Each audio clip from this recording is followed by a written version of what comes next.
Hi! Welcome back again to Brayle's channel. Ikaw ba ay naghihintay pa rin ng iyong payout? Alam niyo bang may naglabas muli ng kanilang payout ngayong araw? At ang continuation ng payout schedule sa lungsod ng Quezon City Plus ang pagbibigay ng birthday cash, gift distribution sa lahat ng senior celebrants. Kung saan at kailan ayan po ang ating ibabahagi sa inyo. But before po tayo mag-start sa ating topic, kung bago ka pa lang sa aking channel, please do kindly subscribe, Brillis like, channel. and share na din sa ating mga kaibigan, Brillis channel. kaanak o kapwa po natin pensioners at please do share na din Brillis sa ating mga social media accounts Subscribe. para mas Brillis marami channel. pa ang makaalam. With no further ado, let's Brillis begin na channel. po sa ating topic, just in.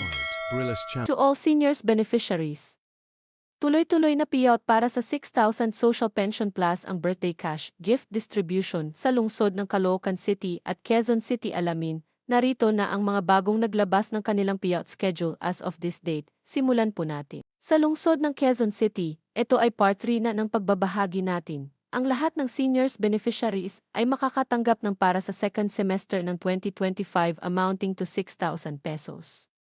Simulan po natin sa Barangay Payatas, Quezon City. Magkakaroon po muna kayo ng pre-validation process this January 26 hanggang January 31 sa oras na alas 10 hanggang alas 5 ng hapon na gaganapin sa ilang-ilang covered court, Lupang Pangako at Sanara Covered Court. Pagdating ng February 2, magaganap na po ang inyong payout na gaganapin sa Nara Covered Court na mag-start ng alas 8 hanggang alas 3 ng hapon. Yan po ay magtatagal hanggang sa February 3 para sa lahat ng Payatas seniors beneficiaries. Ang sumunod ay sa lungsod ng Barangay Commonwealth, Quezon City. Nakaschedule na po ang inyong payout this February 2 na gaganapin sa MRB Gymnasium na mag-start ng 8 to 3 ng hapon. Ang sumunod ay sa Barangay Batasan Hills na gaganapin sa SB Park Batasan Hills na mag-start ng 8 to 3 ng hapon. At ang Barangay Holy Spirit ay nakaschedule ding mag-payout this February 3 na gaganapin sa Holy Spirit Barangay Hall Main Complex na mag-start ng 8 to 3 ng hapon. Ang sumunod ay sa Barangay Tandang Sora, Quezon City. Nakaschedule na po ang inyong payout this January 27 na gaganapin sa Silvina Covered Court, Bango Street, Barangay Tilapia, Quezon City. Mag-start ang inyong payout ng alas 10 ng umaga. Samantala, dumako na po tayo sa birthday cash gift distribution ng Caloocan City. Simulan po natin muna sa South Caloocan City. Nakaschedule na po ang inyong payout this January 26 para sa Barangay 36 hanggang sa Barangay 48, Barangay 12, Barangay 71 hanggang sa Barangay 80, Barangay 138, 139, 141, Barangay 146 hanggang sa Barangay 148 at Barangay 151. At ang Barangay 132 hanggang sa Barangay 137, Barangay 141 hanggang sa Barangay 145. On January 27, nakaschedule ng mag-payout ang Barangay 21 hanggang Barangay 25, Barangay 15 hanggang sa Barangay 20, Barangay 35, Barangay 28, Barangay 158 hanggang sa Barangay 161 na gaganapin sa bawat Barangay Covered Court.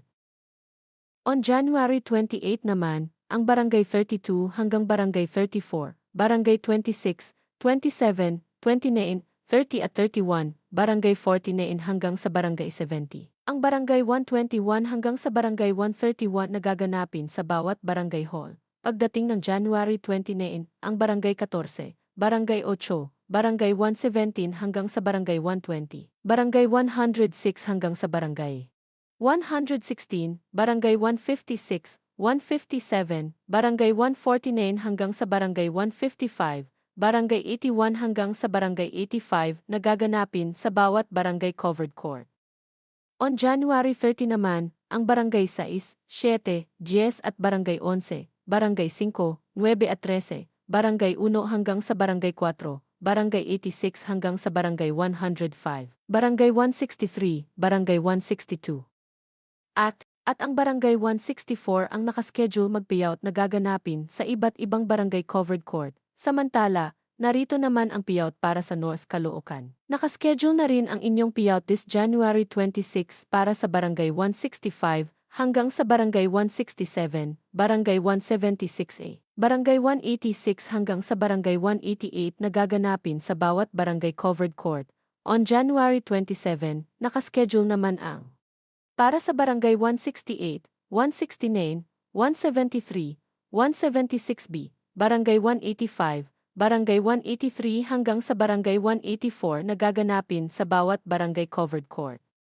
On January 28 naman, ang Barangay 170, 172, 174, 176, 181 at ang Barangay 182 ang nakaschedule mag-payout sa inyong barangay covered court.